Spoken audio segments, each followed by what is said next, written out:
कहते हैं साध सोए जो सीधा चाले। भगत वही होता है, साध माने साधक, जो सब बुराइयों से बच गए और यहाँ की सतिथि से परिचित होकर के सही सीधा चले, मर्यादा में रहे, बुराइयों से बच कर चले। संसार के जो चोज हैं, इन चोचलों से बच्चे, नाचना गाना फंड करना डीजे बजाना, ये कोई एक भक्तों के लक्षण है। फिर उनको डर नहीं भगवान का। तो ये काल चाहता है कि ये भक्ति ना करें, नास्तिक हो जा, और ये नाचना गाना डीजे बजाना, गा के ऊपर इतना खड़दू उतार दे। 2 बच्चों का संस्कार जोड़ना, 4 आदमी बैठ के ये कहना भी हम अपनी पुत्री का विवाह आपके पुत्र से करते हैं, ब्याह हो गया। इसका आगे कितना फंड कर लो बता। शादी बच्चों की वचन से हो गया, वचन से पराये होते हैं। वचन से सारी सृष्टि रची हुई है, वचन के ऊपर रहे आदमी खरा तो उसको हर तरह से सुविधाएं प्राप्त होती हैं। और फिर नाचना और गाना और फलाना करना, इतने दान दे दिए, वो तो अपने सिर पर बाहर रखना है, गधा बनना उसका। किसी के पैसे पास्ता रख के कभी सुखी नहीं हो सकता प्राणी। तो जब तक हमें ज्ञान नहीं है तो हम ये विष खा ही रहे थे। अब पता लग जाएगा कि ये तो बहुत भयंकर काम है। कहते हैं तुमने उस दरगाह का मैल नहीं देखा और धर्मराज के तिल तिल का लेखा। कौन बिराने बाहर न डोए। फिर जैसे कल आपको कथा सुनाई थी, एक साधु संत बन रहा था, नकली भगत ने उसको प्रार्थना किया भक्ति कर लो हमें सेवा मिल जाएगी संत की।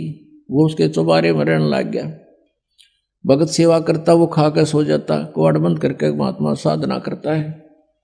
फिर वो मृत्यु के उपरांत उसके ही घर पर बैल बना और बैलगाड़ी में जोड़ कर उसके खाए हुए के पूरे कर रहा था। जब परमात्मा गरीबदास जी को उस पर दया आ गई नकली पे, तब उसको बताया भाई तूने भक्ति करी नहीं और इसका अन्न खाया, ये पूरा करना पड़ेगा तुझे। लठ खा के कर ले चाहे राजी खुशी कर ले, पूरा करना पड़ेगा। फिर वो चल पड़ा अपना सीधा होके। तो कहते तुमने उस दरगाह का मैल नहीं देखा, धर्मराज के तिल तिल का लेखा। तो आप किसी से दहेज लेते हो, वो आपके ऊपर भार बन गया और उसका फिर पूरा आपने देना पड़ेगा। किसी का बैल बनोगे, किसी की भैंस बनोगे, किसी का खच्चर बनोगे, वो पूरा करना पड़ेगा। फिर क्यों सिर में दर्द करे।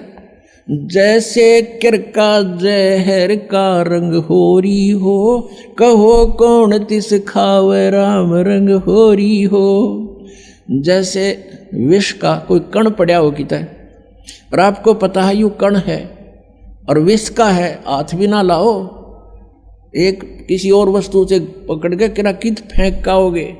तो ऐसे जो आप ये क्रियाएं कर रहे हो, रिश्वत ले रहे हो या किसी से दहेज ले रहे हो या किसी की हेराफेरी कर रहे हो हैं या कोई ब्याज ले रहे हो, कहते हैं ये जहर खा रहे हो आप। तो गिलास के गिलास पी रहे हो और एक किरका भी जहर का खाना नहीं गवारा होगा। तो कहने का भाव ये है कि हम अज्ञानता के वश ये नालायकी कर रहे हैं और जब पता लग जाएगा इतनी भयंकर मार पड़ेगी इसकी। तो जैसे किरका जहर का रंग होरी हो, कहो कौन तिस खावे राम रंग होरी हो। कहते कौन खाओ फिर जहर ने, पता लग गया था। तो बिना ज्ञान के दुख पा रहे हम यहाँ पर। और भगवान देगा जो पूरा पट्टेगा किसी के दूसरे के धन से चोरी से।